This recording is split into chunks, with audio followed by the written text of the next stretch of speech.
esse nosso espaço aqui no Nocaute foi praticamente hackeado pela literatura russa. E aí alguns blogueiros, internautas, navegadores nos perguntam, mas não tem uma introdução assim à literatura russa? As pessoas às vezes ficam intimadas, esse bando de Evsky por aí, esses nomes complexos. Como a gente faz para se mover no meio desse cipoal todo? Aí eu digo para você, seus problemas acabaram. A resposta está aqui.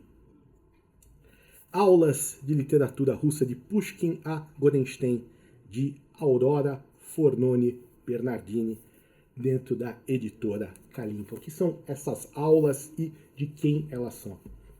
Professora Aurora Fornoni Bernardini, professora da USP, nasceu na Itália, veio cedo para o Brasil. Ela se consolidou como teórica, como professora de literatura e como uma excelente tradutora. Não só do russo, uma tradutora muito boa do italiano também. Sua tradução, por exemplo, do Deserto dos Tátaros, do Dino Buzzati, é uma tradução muito elogiada, muito procurada. E entre os escritores russos aí, a poesia de Marina Tsvetaeva, aquela poesia zaum, vanguardista dificílima de Hliebnikov, a prosa de Isaac Babel, enfim, do professor Aurora, além de formar gerações, ela traduziu muito bem e muita coisa. A professora Aurora é discípula direta e dileta do pai fundador da russística moderna brasileira, do professor Boris Schneiderman, e ela compartilha muitas coisas com o professor Boris, de referenciais teóricos até o seu talento para a publicística, ou seja, para escrever em jornal, para escrever em termos que eu e você entendamos, coisas bastante elevadas. E esse livro é uma coletânea de artigos que a professora Aurora escreveu ao longo dessa sua carreira. E eles estão organizados de uma maneira muito interessante. Eles estão organizados não na ordem cronológica de sua redação ou publicação, mas na ordem cronológica dos temas dentro da literatura russa. Então esse livro realmente acaba traçando um panorama da literatura russa do começo do século XIX até o final do século XX, até quase chegar nos nossos dias. A professora Aurora tem um estilo bastante saboroso e assim como o professor Boris, ela consegue ser concisa e elaborar juízos de valor lapidares, aqueles que a gente gosta de citar. Por exemplo, tem um artigo dela em que ela fala de Tolstói e Dostoiévski comparativamente. Selecionei esse justamente porque talvez sejam os escritores russos mais conhecidos aqui no Ocidente. Ela diz: vários estudos colocam frente a frente Tolstói e Dostoiévski numa espécie de embate. Horizontal o primeiro, por quê? Perpendicular o segundo, o quê?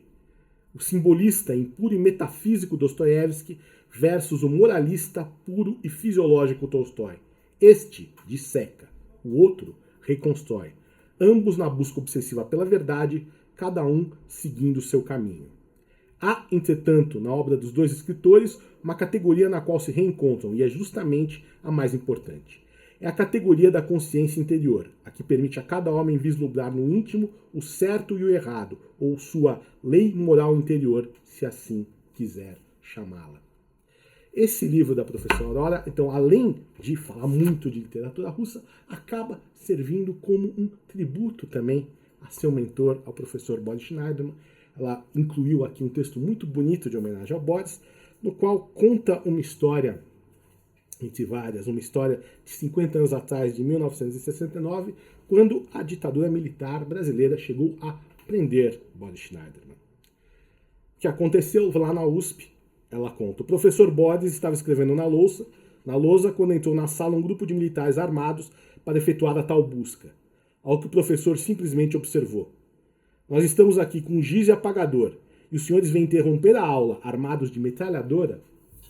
Bom, não é preciso dizer que essa frase foi suficiente para o professor Boris conhecer as instalações do DOPS. No fim, a Aurora foi buscá-lo à meia-noite e ela descreve finalmente a soltura do Boris. Fomos para o carro, onde, com a maior naturalidade, contou-me que realmente fora interrogado, mas que quando quiseram que ele provasse seu patriotismo, se não me falha a memória, cantando o hino nacional, ele respondeu calmamente que a maior prova de patriotismo ele havia dado antes de eles nascerem, como expedicionário da FEB, quando como voluntário fora com os pracinhas brasileiros lutar na Itália. Essa história é muito típica do professor Borges, e a primeira vez que eu li lá atrás, eu li com uma história graciosa de um passado que já era distante. Eu só tenho um pouco de medo de que esse episódio do livro da professora Aurora volte a ficar perturbadoramente atual.